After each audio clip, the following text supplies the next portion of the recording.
This video is brought to you by Squarespace. Whether it's websites, online stores, marketing tools, and analytics, Squarespace is the all-in-one platform to build a beautiful online presence for your brand or business. Hey, what's up guys? JQ back with Tech Creation, where I use technology for recreation. So the Galaxy S20 is gonna be a hot topic for the majority of 2020, and I wanted to use this video to sort of close out the Galaxy Note 10, kind of just take a last look before we shift our attention to the new kid on the block. Now, I already made a video about why I chose to stick with the iPhone as my daily driver and why my SIM card is currently in this phone, but I never actually got rid of my Galaxy Note 10 simply because I feel like Samsung devices just gives you the best smartphone experience. Now, I know some people might agree with that, but what I mean by that is I feel like it encompasses pieces of all of the best things you look for in a smartphone, and it does all of those things above average, from the camera, the software, to the hardware, the design of it, etc, etc. Now, some might disagree with that, and that's cool, but there's a reason why I sold my Pixel 4, despite that phone having a phenomenal camera, in favor of having the Galaxy Note 10 by my side as a backup phone. And one of those reasons is that display. Now, I think it's widely understood that Samsung displays are an example of what smartphone screens should look like. They pretty much set the standard for displays a while back, and I would even say they still hold the torch. They're sharp, colorful, vibrant, high resolution. I mean, it's almost like you can't really mention Samsung without mentioning display in the same sentence. Now, as much as I really love my iPhone, not being able to watch anything above 1080p in 2020, I mean, that just sets back the watching experience a little bit. So consuming content on the iPhone is not necessarily going to be a top-notch experience as opposed to the Galaxy Note 10, especially with that top notch. So for me, I mean, watching 1440p videos on YouTube and watching UHD movies on Netflix, it just sets a whole different vibe for me. For some people that might not be a big deal, but that small reason and one reason alone is what still gets me hyped whenever I power on the Galaxy Note 10 after it's been sitting on my desk after a while, because something inside me says, all right, let's have some fun with this phone. Whereas with the iPhone, I don't get that kind of same feeling. It's like more of a, all right, iPhone, just stay in my pocket and be reliable, be good at what you do that. Now, another reason I get hyped using the Galaxy Note 10 or pretty much any new Samsung phone that's gonna come out is for the feature set. I always like to see what Samsung experiments with next feature-wise. They seem to do the complete opposite of what Apple does. So like, Apple would not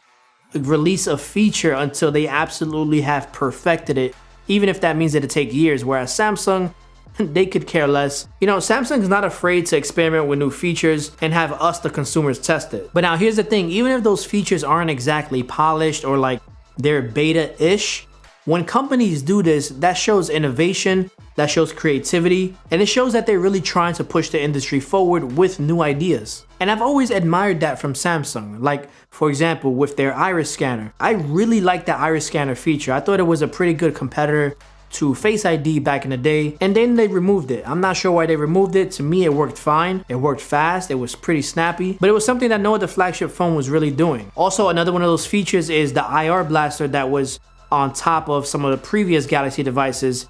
I like that feature a lot. I mean, I use it a lot in restaurants to turn off TVs. Probably that's why they removed that feature, but it's features like that I mean, no other flagship smartphone was doing that at the time. Fast forward to today, all the way to their most recent 3D scanner that's built into the Galaxy Note 10. Yes, I know it's not perfect. Some people might think it's gimmicky, but at the same time, for something that's sort of beta, it's pretty damn good for a first debut. And it's clearly showing that Samsung is thinking long into the future. So for me, instead of like getting angry, like, oh, why all these gimmicky features?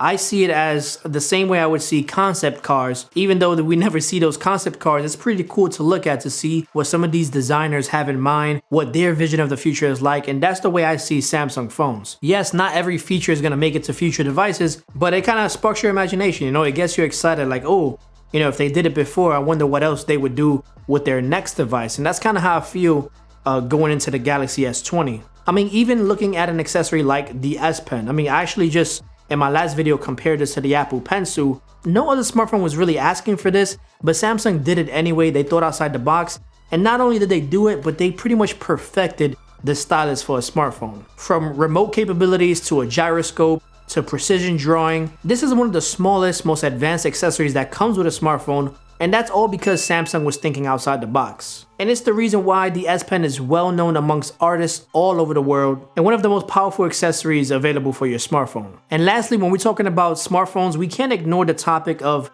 design, and in my opinion, Samsung has always been #1 in my book when it comes to design. And the same can be said about Squarespace. With their built-in pre-designed templates ranging from categories like wedding, photography, restaurants, musicians, online stores, Squarespace makes it easy to get started building your first professional-looking website with no experience necessary. Their intuitive user interface removes all of the intimidation that comes with building a website, and their responsive template makes it easy to view and build your website on mobile devices like your smartphone or tablet thanks to their dedicated app. In addition, any feature that you need for your website, whether it's e-commerce, marketing, analytics, scheduling, hosting, domains, Squarespace has got you covered. And with their built-in in-depth video workshops to help you get started, this really makes Squarespace the one-stop, all-in-one platform to make anyone go from amateur to professional. So go ahead and head on over to squarespace.com to get started with your free trial. And when you're ready, make sure you use my special code squarespace.com/techcreation to get 10% off the purchase of your first website or domain. So picking up where we left off, Samsung just designs better smartphones, period. I mean, they look better, they feel better, there's no eyesores, and they just have overall better color options too. And there's just something about holding a Galaxy device in your hand. If you're like me, I've owned every single Galaxy in the S line, all the way from the Galaxy S2, and I like to see progression in design when it comes to smartphones, along with the technology inside it and the software to go with it. In contrast, when you look at the iPhone, it hasn't changed nearly as much as Galaxy devices have. Here's the thing, when it comes to Samsung phones, I remember at one point, they were the ones coming out with all these cool breakthrough features. They dominated the smartphone cameras while everyone else was kind of just sitting on the sidelines. And I think subconsciously that's what we're hoping to experience every time a new Samsung phone comes out. I'm sure I'm not the only one, but I think we're kind of looking at Samsung like, okay,